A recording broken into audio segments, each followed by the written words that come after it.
Let me ask you this question. I'm kind of curious because I've been trying to follow this like story arc, but I haven't followed too closely. Where are you at with your Sneako, whatever beef right now? I guess we're okay right now. So the bridge was burned, but then it got resurrected. Yeah, for now. I mean, he came on stream and apologized. It's probably a really hard thing to do. So even though it's kind of a half apology, but whatever. I mean, it'll probably burn again in the future. I don't think he'll be able to resist, but There's 0% chance that that bridge will stay alive for a long period of time. yeah, probably not. As long as I don't know.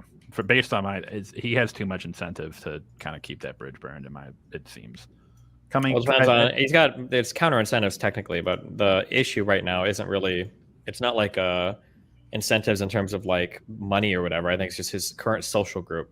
Yeah, like, obviously really fucking hates me. So it's pretty hard for him to maintain any sort of connection with me.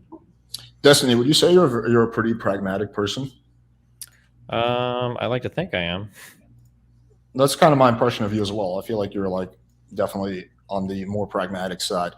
I don't know. Like, I don't. Maybe you do realize this. You just talk about it publicly, but I feel like I heard you talking about this with the Mr. Girl thing. You're like, I was just so surprised by this because it was like definitely not in his best interest to burn that bridge, which is true. But you know, like that scene in Dark Knight, some people just want to watch the world burn down or whatever. Like, I think those people are exceptionally rare. I don't think I've ever met anybody else like that before, like Mr. Girl. And I don't even think he wants to see the world burn. I think he wants to be the savior of the world. But well, that's an extreme example. The point is that he's not pragmatic. He's motivated by other things rather than like net positive effect on his life.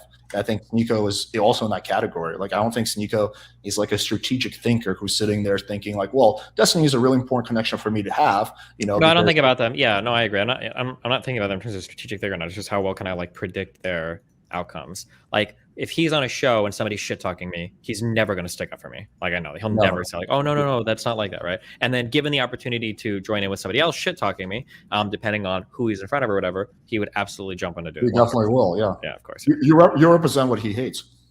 No, actually, I don't even think it's that. I don't think he has strong enough feelings to hate anything. He's not even that developed yet.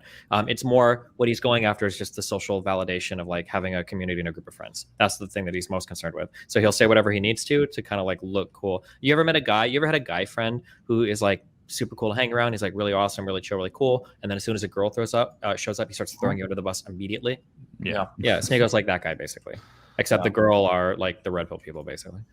Yeah, and then the question there, I think, is like, I mean, maybe not so much Mr. Girl. Then the question is, I mean, to your point, Alex, I don't know if you were talking about this about Mr. Girl in particular, but if depending on like what your vision or what your view or what your intention is with your channel, then the question becomes like, is having these people on, what is like the benefit of having these people on? Is it like, if you're just trying to get views or, you know, like stuff like that, like, that's fine. But if you're actually trying to like, are you trying to have like good conversations and try to like find some sort of truth? If you're dealing with people who like Sneako or these people who just, you don't know if they'll ever even budge an inch, not even because they're not even like on a mental plane. They're not even trying to find truth. They're just stuck in their ways. At one point, does it just become you're banging your head against the wall? I mean, all of it is kind of banging your head against the wall. Nobody's really like looking for truth. Like, people are pretty much driven by their emotions. That's true of almost everybody. Probably even of me more than I'd like to admit. So that's why you try to meet people. I mean, that's all you can do, right? That's all you can ever do. But some people are more open to truth than others by a big margin. Like, to some extent, sure, yeah. There's like zero argument that you can make they'll get Sneako change his mind on like all the shit he believes. Like, there's plenty of ways to get Sneako to change his mind. Well, how would you do that? Depends. What idea would you want me to change your mind? Let's say his whole thing that seatbelts are bad, a net negative. If I had a video of Andrew Tate driving in a car, I always wear my fucking seatbelt. I'm not going to risk getting fucking grounded. Blah blah blah blah. Sneako would be the biggest advocate of seatbelts the next.